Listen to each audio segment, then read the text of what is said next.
Hello everyone, welcome to the pips engineer. So இந்த வீடியோவில் நம்ம என்ன பார்க்க போகிறோம் அப்படின்னா, ஆல்ரெடி தம்ப்நெயில்ல பார்த்துருப்பீங்க. நான் எப்படி வந்து funding pips phase one account வந்து பாஸ் பண்ணேன், எப்படி ஒரு 4 ட்ரேட்ஸில் வந்து என்னோடய ஃபேஸ் ஒன்னை வந்து பாஸ் பண்ணேன். அந்த ட்ரேட்ஸோட பிரேக் டவுனை தான் இந்த வீடியோவில் வந்து எலாபரேட் பண்ணி பார்க்க போகிறோம். Let's get in to the video. So இதான் என்னோடய ஃபண்டிங் பிப்ஸ் டேஷ்போர்ட். நான் வந்து 25K அக்கௌண்ட் தான் பர்ச்சேஸ் பண்ணேன் December 4th. நான் ஸ்டார்ட் பண்ண டேட் வந்து December 5th. So December 10th வந்து என்னோடய ஃபேஸ் ஒன் வந்து பாஸ் பண்ணிட்டேன். ஆல்மோஸ்ட் ஒரு 5 days பாஸ் பண்ணிட்டேன். ஸோ நான் டோட்டலாக எடுத்த ட்ரேட் பார்த்திங்கன்னா 4 ட்ரேட்ஸ் எடுத்திருப்பேன். ஸோ December 5th வந்து ஒரு 5 ட்ரேட்ஸ் எடுத்தேன். ஆக்சுவலாக மேக்ஸிமம் நான் எடுக்கிற ட்ரேட் வந்து ஒரு நாளைக்கு ஒரு 3 ட்ரேட்ஸ் தான் எடுப்பேன். 5 ட்ரேட்ஸ் பார்த்திங்கன்னா ரீசன் பார்த்திங்கன்னா இது கவுண்டர் ட்ரேடு. ஸோ யூஸ்வலாக நான் கவுண்டர் ட்ரெண்டில் வந்து ட்ரேட் எடுக்க மாட்டேன். ஸோ ட்ரெண்டு வந்து பையில் போயிட்டுருக்கு, அப் ட்ரெண்டில் போயிட்டுருக்கு அப்படின்னா நான் வந்து ஒன்லி அப் ட்ரெண்டில் மட்டும்தான் நான் ட்ரேட் எடுப்பேன். நான் டவுன் ட்ரெண்ட் எடுக்க மாட்டேன். பட் இது வந்து ஸோ அந்த டேயில் வந்து பார்த்திங்கன்னா நியூயார்க் செஷனில் வந்துட்டு ஒரு செல் போகிற மாதிரி இருந்தனால நான் வந்து செல் என்ட்ரி எடுத்தேன். ஸோ 2 ஸ்டாப் லாஸ் ஹிட் ஆச்சு. ஸோ நெக்ஸ்ட் ட்ரேட் வந்து கொஞ்சம் ப்ராஃபிட் வந்தனால ஸோ ஒரு த்ரீ லாட்ஸ் வந்து எக்ஸ்ட்ரா ஓப்பன் பண்ணி நான் வந்து என்னோடய ட்ரேடை வந்து நான் இங்கே பாசிட்டிவில் கொண்டு வந்துட்டேன். ஸோ ஃபஸ்ட் ட்ரேட் வந்து நான் பாசிட்டிவில் தான் வந்து க்ளோஸ் பண்ணேன். அண்ட் வீக்கெண்டில் எந்த ஒரு ட்ரேடுமே எடுக்கலை. அண்ட் Jan 8th பார்த்திங்கன்னா ஒரு சின்ன லாஸு. ஸோ மேக்ஸிமம் நான் வந்து என்னோடய லாஸ் வந்து பார்த்திங்கன்னா 0.5லேருந்து 1% மேக்ஸிமம் லாஸு ஒன் டேக்கு. ஸோ அதுக்கு மேலே நான் லாஸ் கொண்டு போக மாட்டேன். ஸோ இங்கே பார்த்திங்கன்னா ஆல்மோஸ்ட் 0.75 கிட்ட ஆர் நாட் ஈவன் 0.75 0.6 கிட்ட வந்து எனக்கு லாஸ் ஆகிருக்கும் இந்த இடத்துல. ஸோ யூஸ்வலாக மண்டே பார்த்திங்கன்னா எனக்கு சைக்காலஜி வந்து ரொம்ப எஃபெக்ட் ஆகும். ஏன்னா வீக்கெண்டில் எந்த ஒரு ட்ரேடுமே எடுத்துருக்க மாட்டோம். ஸோ மண்டே மார்னிங் இல்லைனா மண்டே ஆஃப்டர்நூன் நான் ஏதாச்சும் ட்ரேட் எடுக்கிறேன் அப்படின்னா அது கண்டிப்பாக ஸ்டாப்லாஸ் ஹிட் ஆயிரும். ஸோ யூஸ்வலாக நான் மண்டே வந்து நியூயார்க் செஷனில் மட்டும்தான் நான் ட்ரேட் எடுப்பேன். மார்னிங் லண்டன் ஆர் ஏஷியா செஷனில் வந்து நான் ட்ரேட் எடுக்கிறேன் அப்படின்னா எனக்கு வந்து கண்டிப்பாக வந்து ஸ்டாப் லாஸ் வந்து ஹிட் ஆகும். ஸோ அதனால் வந்து ஸோ மண்டே வந்து எனக்கு லாஸில் தான் க்ளோஸ் ஆச்சு. அண்ட் டியூஸ்டே பார்த்திங்கன்னா ஜஸ்ட் ஒரு 0.8 லாட் எடுத்திருப்பேன். ஸோ ஆல்மோஸ்ட் ஒரு 2 ட்ரேட்ஸ் எடுத்தேன்னு நினைக்கிறேன். டோட்டலாக ஒரு 1500 கிட்ட நான் ப்ராஃபிட் க்ளோஸ் பண்ணேன். ஸோ வெறும் ஒரு 200 இருந்தால் என்னோடய அக்கௌண்ட் பாஸ் பண்ணுற மாதிரி இருந்துச்சு. ஸோ வெனஸ்டே பார்த்திங்கன்னா எகைன் ஒரே ஒரு ட்ரேட் எடுத்து நான் என்னோடய ஃபேஸ் ஒன் வந்து பாஸ் பண்ணிட்டேன். ஸோ இதை எப்படி நான் பாஸ் பண்ணேன்னு சொல்லிட்டு ஒரு சின்ன பிரேக் டவுனாக வந்து நான் காட்டுறேன். ஸோ ஆக்சுவலாக இது கோல்டு. ஸோ பேசிக்காக நான் கோல்டில் மட்டும்தான் வந்து ட்ரேட் பண்ணுவேன். தி ரீசன் வந்து எதுக்குன்னு பார்த்தீங்கன்னா, நான் என்னோடய லாஸ்ட் வீடியோவில் சொல்லியிருப்பேன். என்னோடய ஸ்ட்ராட்டஜி படி எனக்கு வந்து மொமெண்டம் இருக்க ஒரு பேர் தான் எனக்கு வந்துட்டு நல்லா ஒர்க் ஆகும். மொமெண்டம் இன் தி சென்ஸ் நான் என்ட்ரு ஆகிறது வந்து பார்த்திங்கன்னா ஒரு 1 மினிட் ஆர் 3 மினிட்டில் தான் நான் என்னோடய என்ட்ரி இருக்கும். பட் நான் எய்ம் பண்ணுறது பார்த்திங்கன்னா ஒரு 1:5 1:7 எய்ம் பண்ணுவேன். அதுவும் வித்தின் ஒரு 30 மினிட்ஸ்லேருந்து ஒரு 1 hour மேக்ஸிமம். சம்டைம்ஸ் ரேர்லி நான் வந்து ஒரு 3 to 4 hours வந்து நான் மேக்ஸிமம் நான் வெயிட் பண்ணி க்ளோஸ் பண்ணுவேன். பட் மோஸ்ட்டாக என்னோடய ஸ்கேல்பிங் வந்து பார்த்திங்கன்னா ஒரு 30 மினிட்ஸ் வரையும் நான் கொஞ்சம் வெயிட் பண்ணி ஒரு நல்ல ஒரு 300 பிப்ஸ் ஆர் 200 பிப்ஸ் வந்து கேஷ் பண்ணுவேன். ஸோ இதான் என்னோடய ஃபஸ்ட் ட்ரேடு. ஸோ கோல்டில் நல்லா மொமெண்டம் இருக்கனால தான் மெயினாக நான் கோல்டை சூஸ் பண்ணுறது. ஸோ இதுதான் என்னோடய ஃபஸ்ட் ட்ரேட் பார்த்திங்கன்னா ரீசன் நான் வந்து எக்ஸ்பிளைன் பண்ணுறேன். So let's go into the 30 minutes.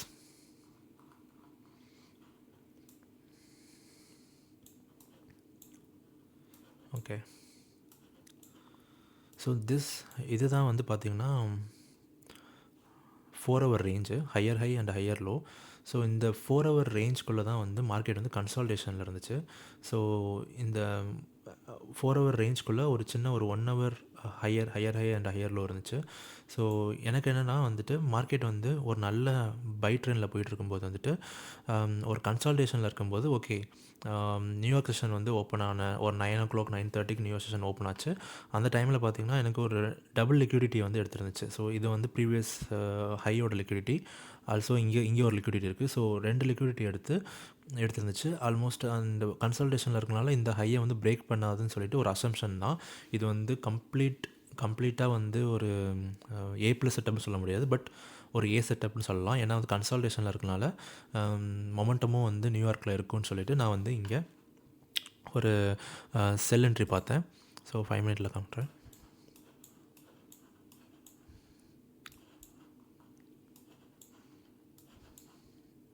Okay.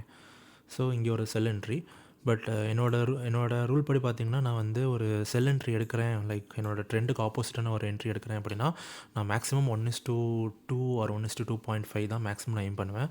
So இங்கே வந்து நான் என்னோட ஸ்டாப் லாஸுமே கொஞ்சம் பெருசு தான். ஆல்மோஸ்ட் 60 பிப்ஸ் வச்சு ஸ்டாப் லாஸ் இருந்துச்சு. பட் லாட் சைஸ் பார்த்தீங்கன்னா 0.25 தான் லாட் சைஸ் எடுத்திருந்தேன். கொஞ்சம் ரிஸ்க் கம்மியாக எடுக்கணும்னு சொல்லிட்டு 0.25 எடுத்திருந்தேன். யூஸ்வலாக நான் 0.5 எடுப்பேன். நான் வந்து ட்ரெண்டை ஃபாலோ பண்ணுறேன் அப்படின்னா. ஸோ 0.25 விச் இஸ் லைக் ஒரு ஒரு ஒரு பாயிண்ட்டுக்கு வந்து எனக்கு வந்து $25 வந்து லாஸ் ஆகும். ஸோ ஆல்மோஸ்ட் ஒரு $150 வந்து ரிஸ்க் வச்சுருந்தேன். எய்ம் பண்ணது வந்து ஒரு 1:2.5 கிட்ட எய்ம் பண்ணேன். ஸோ ஆல்மோஸ்ட் ஒரு 412 கிட்ட நான் வந்து ப்ராஃபிட் பண்ணேன் இந்த செல் ட்ரேடில். பட் இந்த மூமெண்ட் பார்த்திங்கன்னா தெரியும், ஒரு நல்ல ஒரு ஃபால் ஆச்சு. பட் நெக்ஸ்ட் ட்ரேடு வந்து நான் இங்கேயே எடுக்கலாம். பட் நான் வந்து என்னோடய ரூல் படி நான் எடுக்கக்கூடாது. ஏன்னா வந்துட்டு என்னோட ஒரு 8 மந்த்ஸ் நான் லேர்ன் பண்ணதில் வந்து ஒரு ஒரு ஒரு ட்ரெண்டுக்கு ஆப்போசிட்டாக மார்க்கெட் மூவ் ஆகுது அப்படின்னா நமக்கு வந்து எவ்வளோ தூரம் ரீட்ரேஸ்மெண்ட் கொடுக்கும் நமக்கு அது கன்ஃபார்ம் தெரியாது. ஸோ அதனால் வந்து நான் வந்து ரிஸ்க் எடுக்க மாட்டேன். ஏன்னா இந்த ரீட்ரேஸ்மெண்ட் வந்து கண்டிப்பாக இப்போ பார்த்திங்கன்னா நான் ஏன் இங்கே க்ளோஸ் பண்ணேன் இந்த ட்ரேடை அப்படி பார்த்திங்கன்னா, இங்கே சம்டைம்ஸ் மார்க்கெட் ஸ்ட்ரக்சர் ஷிஃப்ட்டு வந்து ஒருவேளை ஆகாமல் என்ன ஆகும் அப்படின்னா, மார்க்கெட்டு இங்கே வரையும் வந்துட்டு திரும்பியும் மார்க்கெட் வந்து மேலே போகிறதுக்கு சான்ஸ் அதிகம். ஸோ அதனால தான் நான் இங்கே வந்து இந்த ரீட்ரேஸ்மெண்ட் முடிஞ்ச உடனே கொஞ்சம் வெயிட் பண்ணேன். ஸோ நெக்ஸ்ட் கேண்டில் வந்து எனக்கு வந்து செல் கேண்டில் வந்ததுக்கப்புறமே நான் க்ளோஸ் பண்ணிட்டேன் போதும்னு சொல்லிட்டு. ஸோ வந்து இது மாதிரி நான் கவுண்டர் ட்ரெண்ட் எடுக்கிறேன் அப்படின்னா மேக்ஸிமம் 1:2 ஆர் 1:2.5 தான் நான் வந்து எய்ம் பண்ணுவேன். ஸோ நெக்ஸ்ட் டே பார்த்திங்கன்னா மார்க்கெட் வந்துட்டு திரும்பியும் அந்த 1 ஹவர் லிக்விடிட்டியை வந்து ஒரு 30 மினிட்ஸ் லிக்விடிட்டி வந்து ஸ்வீப் பண்ணிருந்துச்சு. இந்த ட்ரேடுக்கு ரீசன் பார்த்திங்கன்னா வந்துட்டு நான் ஆல்ரெடி காமிச்சிருப்பேன். இங்கே ஒரு 1 hour higher high and higher low இருக்குது. ஒரு internal higher high and higher low. So இந்த லோ வந்து மார்க்கெட் வந்து கண்டிப்பாக ஸ்வீப் பண்ணக்கூடாதுன்னு சொல்லிட்டு என்னோட அனலைசிஸ் வந்து இந்த லோ வந்து ஸ்வீப் பண்ணக்கூடாதுன்னு சொல்லிட்டு நான் வந்து அனலைஸ் பண்ணி வச்சுருந்தேன். ஸோ அதுக்கு முன்னாடி ஒரு லிக்விடிட்டி இருந்துச்சு. ஸோ அந்த லிக்விடிட்டியை ஸ்வீப் பண்ணிவிட்டு 1 மினிட்டில் பார்த்திங்கன்னா தெரியும். ஸோ இது நான் 5 மினிட்டில் காட்டுறேன். 1 மினிட்டில் பார்த்தீங்கன்னா ஒரு மேனிப்புலேஷன் நடந்திருக்கும். ஃபஸ்ட்டு வந்து மார்க்கெட் வந்து ஒரு நல்ல மொமெண்டம் கொடுத்துருக்கும். நெக்ஸ்ட்டு அந்த மொமெண்டம் கொடுத்த உடனே கீழே வந்து அந்த அந்த மொமெண்டம் வந்து திரும்பி ஸ்வீப் பண்ணியிருக்கும். அந்த லிக்விடிட்டி திரும்பி 1 மினிட்ல ஸ்வீப் பண்ணியிருக்கும். ஸோ எப்போல்லாம் அந்த மொமெண்டமோட லிக்விடிட்டி ஸ்வீப் பண்ணதோ நான் என்ட்ரி எடுத்துருவேன். ஸோ என்ட்ரி எடுத்துகிட்டு நான் எய்ம் பண்ணது வந்து 1:7 கிட்ட எய்ம் பண்ணேன். ஆல்மோஸ்ட் 200 பிப்ஸ் எய்ம் பண்ணேன். பட் மார்க்கெட் வந்து எப்போ ரிவர்ஸ் ஆக ஸ்டார்ட் ஆச்சோ, ஸோ எனக்கு என்ன தோணுச்சுன்னா மார்க்கெட் நல்லா மேபி இன்னும் கொஞ்சம் மார்க்கெட் வந்து கீழே வந்து நல்ல ஒரு ரீட்ரேஸ்மெண்ட் கொடுத்துட்டு தான் போகும்னு சொன்னிச்சு. ஸோ எனக்கு என்ன தோணுச்சுன்னா ஓகே அனதர் என்ட்ரி எடுக்கலாம். பட் அதுக்கு முன்னாடி நான் வந்து கொஞ்சம் ப்ராஃபிட் புக் பண்ணிடலாம்னு சொல்லிட்டு ஒரு 100 பிப்ஸில் வந்து ஒரு $500 வந்து நான் புக் பண்ணிட்டேன் இங்கே ப்ராஃபிட்டு. ஸோ திரும்பி வந்து மார்க்கெட் வந்து நல்ல ரீட்ரேஸ்மெண்ட் என்னோடய என்ட்ரி பாயிண்ட்கிட்டே வந்து மார்க்கெட் திரும்பி வந்தனால நான் இங்கே தான் என்ட்ரி போட்டிருந்தேன். ஸோ என்ட்ரி பாயிண்ட்கிட்டே மார்க்கெட் திரும்பி வந்தனால நான் வந்து ஒரு $500 வந்து திரும்பி ஒரு $175 வந்து ரிஸ்க் வச்சேன். திரும்பி ஒரு 0.5 வந்து இங்கே என்ட்ரி போட்டேன். என்ட்ரி எடுத்ததுக்கப்புறம் நான் எய்ம் பண்ணது வந்து ஒரு 200 பிப்ஸு. ஸோ கோல்டோட மூவ்மெண்ட் எல்லாருக்குமே தெரியும். ஆல்மோஸ்ட் டிபி கிட்ட போயிட்டு திரும்பியும் வந்து மார்க்கெட் வந்து கீழே வந்துடும். ஸோ அன்றைக்கும் பார்த்தீங்கன்னா டிபி கிட்ட போயிட்டு மார்க்கெட் கீழே வந்துச்சு. நான் க்ளோஸ் பண்ணல. நான் வந்து ஹோல்ட் பண்ணிவிட்டு ஓவர் நைட் வந்து ரன் பண்ணேன். ஸோ ப்ராஃபிட் வந்து ஹிட் ஆயிடுச்சு 200 பிப்ஸு. ஸோ இங்கே பார்த்தீங்கன்னா தெரியும், ஃபஸ்ட் ட்ரேட் பார்த்தீங்கன்னா 0.5 லாட் எடுத்திருந்தேன். ஆல்மோஸ்ட் ஒரு 30 பிப்ஸ் 35 பிப்ஸ் கிட்ட ஸ்டாப் லாஸ் வச்சுருந்தேன் ஃபஸ்ட் ட்ரேடு. அது வந்து ஒரு $500 வந்து ப்ராஃபிட் வந்துச்சு. திரும்பியும் வந்து நான் இந்த ட்ரேடு பார்த்திங்கன்னா தெரியும், 1:7 ரிஸ்க் டு ரிவார்ட் எடுத்திருந்தேன். ஸோ ஸ்டாப் லாஸ் பார்த்திங்கன்னா ஒரு 175 வந்து ரிஸ்க் வச்சுருந்தேன். 175 ரிஸ்க் வச்சுருந்தேன். எய்ம் பண்ணது வந்து பார்த்திங்கன்னா 200 பிப்ஸு 1000. ஸோ ஆல்மோஸ்ட் ஒரு 1 டேயில் பார்த்திங்கன்னா 1500 வந்து எனக்கு ப்ராஃபிட் வந்துருச்சு. ஸோ நெக்ஸ்ட் நான் வெயிட் பண்ணது பார்த்திங்கன்னா நெக்ஸ்ட் டே வந்துட்டு ஒரு 200 ப்ராஃபிட் எடுத்துகிட்டு நான் அக்கௌண்ட் பாஸ் பண்ணிடலாம்னு சொல்லி நான் வெயிட் பண்ணேன். ஸோ நெக்ஸ்ட் வந்து எனக்கு வந்து ட்ரெண்ட் வந்து ஓவரால் ட்ரெண்ட் வந்து பை ட்ரெண்டாக இருக்கனால வந்துட்டு நான் வெயிட் பண்ணது வந்து திரும்பி ஏதாச்சும் ஒரு லோ வந்து ஸ்வீப் பண்ணிச்சுன்னா நான் வந்து என்ட்ரி எடுக்கலான்னு இருந்தேன். ஸோ மார்க்கெட் வந்து ஒரு கன்சல்டேஷன் கொடுத்துருக்கு. ஸோ வென்எவர் மார்க்கெட் வந்து ஒரு கன்சல்டேஷன் கொடுத்துட்டு கண்டிப்பாக ஒரு மேனிப்புலேஷன் நடக்கும். ஸோ மேனிப்புலேஷன் வந்து கீழே வந்துச்சு. ஸோ எனக்கு அந்த லிக்விடிட்டி ஸ்வீப் பண்ண உடனே இங்கே ஒரு டபுள் டபுள் லிக்விடிட்டி வந்து இங்கே ஸ்வீப் பண்ணியிருக்கு. இங்கே வந்து இது ப்ரீவியஸ் டேவோட லிக்விடிட்டி அண்ட் ஆல்சோ இங்கே ஒரு 1 ஹவர் லிக்விடிட்டி இருக்குது. ஸோ இது மாதிரி 2 லிக்விடிட்டி ஸ்வீப் பண்ணிருச்சு அப்படின்னா மார்க்கெட்டோட மூவ்மெண்ட் வந்து நல்லா ஃபாஸ்ட்டாக இருக்கும். ஸோ டிஸ்பிளேஸ்மெண்ட்டை வெறும் டிஸ்பிளேஸ்மெண்ட் வச்சு மட்டும் தான் நான் இங்கே ட்ரேட் எடுப்பேன். நான் வந்து மார்க்கெட் ஸ்ட்ரக்சர் ஷிஃப்ட்லாம் வச்சு மோஸ்ட்டாக எடுக்கிறதில்ல. ஸோ டிஸ்பிளேஸ்மெண்ட் வந்து இங்கே டிஸ்பிளேஸ்மெண்ட்டை பார்த்த உடனே நான் வந்து இங்கே என்ட்ரி போட்டேன். ஸ்டாப் லாஸ் இங்கேயுமே பெருசு தான். பட் வந்து எனக்கு நான் ஆல்ரெடி நல்ல ப்ராஃபிட்டில் இருக்கனால என்னோடய ப்ராஃபிட்டை தான் வந்து இங்கே வந்து ரிஸ்க் பண்ணுறேன். ஸோ ஒரு 50 இன்ட்டு 5னா வந்து லைக் நான் வந்து எடுத்தது வந்து 0.2 தான் எடுத்தேன். ஏன்னா வந்து எனக்கு தெரியும் மார்க்கெட் நல்ல மூமெண்ட் போகும், மேலே போகும்னு சொல்லிட்டு.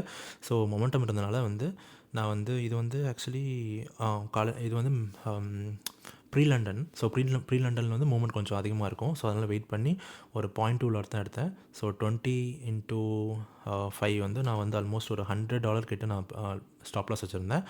எய்ம் பண்ணது வந்து பார்த்திங்கன்னா ஒரு $200 வந்து நான் எடுத்திருந்தேன்னா பாஸ் பண்ணியிருப்பேன். ஸோ ஆல்மோஸ்ட் ஒரு 190 தான் நான் எனக்கு தேவைப்பட்டுச்சு. ஸோ 190 நான் வந்து எடுத்தோன்னா நான் க்ளோஸ் பண்ணிட்டேன்.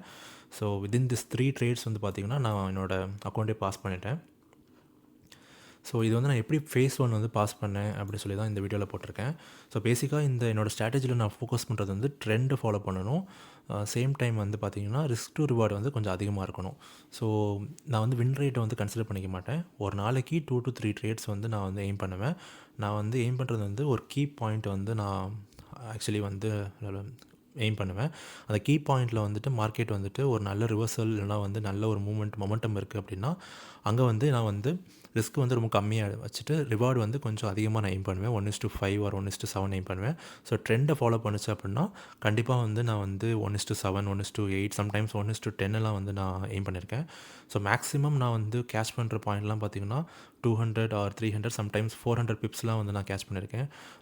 ஸோ 2 to 3 டைம்ஸ் வந்து நான் 500 கூட நான் கேட்ச் பண்ணியிருக்கேன்.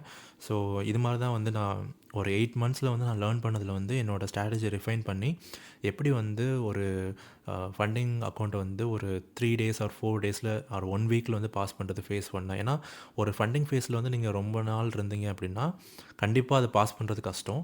ஏன்னா ப்ராஃபிட் வரும், அப்புறம் லாஸ் ஆகும், திரும்பி பிரேக் ஈவனில் போவீங்க. ஸோ இதே வந்து ஒரு 1 month 2 months பண்ணிகிட்டு இருந்தீங்கன்னா கண்டிப்பாக அந்த அக்கௌண்ட் வந்து லாஸ் ஆகிறதுக்கு சான்ஸ் அதிகம். ஏன்னா நான் ஒரு ஆல்மோஸ்ட் ஒரு 8 to 10 அக்கௌண்ட் வந்து ப்ளோ பண்ணியிருப்பேன் இது மாதிரி. ஸோ நான் எய்ம் பண்ணுறது பார்த்திங்கன்னா மேக்ஸிமம் ஒரு 3 to 4 ட்ரேட்ஸு நல்ல ஒரு A+ செட்டப்பில் நல்ல ஒரு ரிஸ்க் டு ரிவார்டில் வச்சுருந்தோம்னா கண்டிப்பாக பாஸ் பண்ணிடலாம் அக்கௌண்ட்டை.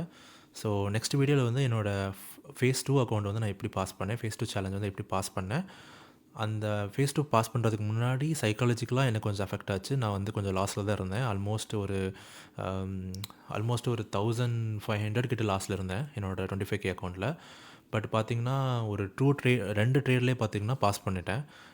ஸோ அந்த சைக்காலஜி எஃபெக்ட் ஆச்சு, எதனால் நான் வந்து அதை லாஸ் பண்ணேன்னு சொல்லிட்டு ஒரு எலாபரேட் பண்ணி நெக்ஸ்ட் வீடியோவில் வந்து ஃபேஸ் 2 அக்கௌண்ட்டை வந்து நான் எப்படி பாஸ் பண்ணேன்னு சொல்லிட்டு ஒரு வீடியோ போடுறேன். தேங்க்யூ ஃபார் வாட்சிங் this video and please follow this account if you are really interested to learn, and thank you.